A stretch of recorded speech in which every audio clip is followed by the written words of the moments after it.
बेताल राजा विक्रमादित्य को कहानी सुनाता है। यमुना के किनारे धर्मस्थान नामक एक नगर था। उसे नगर में गणाधिप नाम का राजा राज करता था। उसी में केशव नाम का एक ब्राह्मण भी रहता था। ब्राह्मण यमुना के तीर पर जप तप किया करता था। उसके एक लड़की थी जिसका नाम मालती था। वह बड़ी रूपवती थी। जब वह ब्याह के योग्य हुई तो उसके माता पिता और भाई को चिंता हुई। संयोग से एक दिन जब ब्राह्मण अपने किसी यजमान की बारात में गया था और भाई पढ़ने गया था, तभी उनके घर में एक ब्राह्मण का लड़का आया। लड़की की मां ने उसके रूप और गुणों को देखकर उससे कहा कि मैं तुमसे अपनी लड़की का ब्याह करूंगी।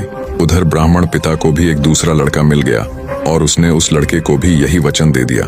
उधर ब्राह्मण का लड़का जहां पढ़ने गया था वहां वह एक लड़के से यही वादा कराया। कुछ समय बाद बाप बेटे घर में इकट्ठे हुए तो देखते क्या है कि वहां एक तीसरा लड़का और मौजूद है। दो उनके साथ आए थे। अब क्या हो? ब्राह्मण, उसका लड़का और ब्राह्मणी बड़े सोच में पड़े। दैव योग से हुआ क्या कि लड़की को सांप ने काट लिया और वह मर गई। उसके बाप, भाई और तीनों लड़कों ने बड़ी भाग दौड़ की। झड़ झाड़ने वालों को बुलाया पर कोई नतीजा न निकला। सब अपनी अपनी करके चले गए। दुखी होकर वे उस लड़की को श्मशान में ले गए और क्रियाकर्म कराए। तीनों लड़कों में से एक ने तो उसकी हड्डियां चुन ली और फकीर बनकर जंगल में चला गया। दूसरे ने राख की गठरी बांधी और वहीं झोपड़ी डालकर रहने लगा। तीसरा योगी होकर देश देश घूमने लगा। एक दिन की बात है, वह तीसरा लड़का घूमते घामते किसी नगर में पहुंचा और एक ब्राह्मणी के घर भोजन करने बैठा। जैसे ही उस घर की ब्राह्मणी भोजन परोसने आई कि उसके छोटे लड़के ने उसका आंचल पकड़ लिया। ब्राह्मणी से अपना आंचल छूटता नहीं था। ब्राह्मणी को बड़ा गुस्सा आया। उसने अपने लड़के को झिड़का, मारा पीटा। फिर भी वह न माना तो ब्राह्मणी ने उसे उठाकर जलते चूल्हे में पटक दिया। लड़का जलकर राख हो गया।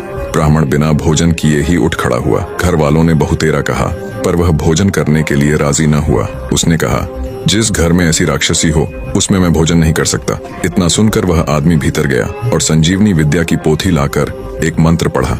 जलकर राख हो चुका लड़का फिर से जीवित हो गया।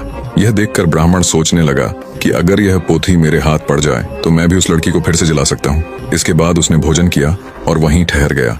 जब रात को सब खा पी कर सो गए तो वह ब्राह्मण चुपचाप वह पोथी लेकर चल दिया।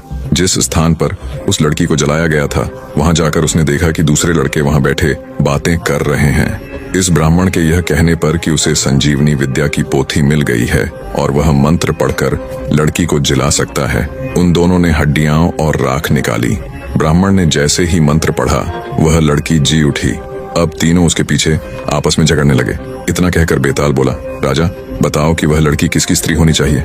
राजा ने जवाब दिया, जो वहां कुटिया बनाकर रहा उसकी। बेताल ने पूछा, क्यों? राजा बोला, जिसने हड्डियां रखी वह तो उसके बेटे के बराबर हुआ। जिसने विद्या सीख कर जीवन दान दिया वह बाप के बराबर हुआ।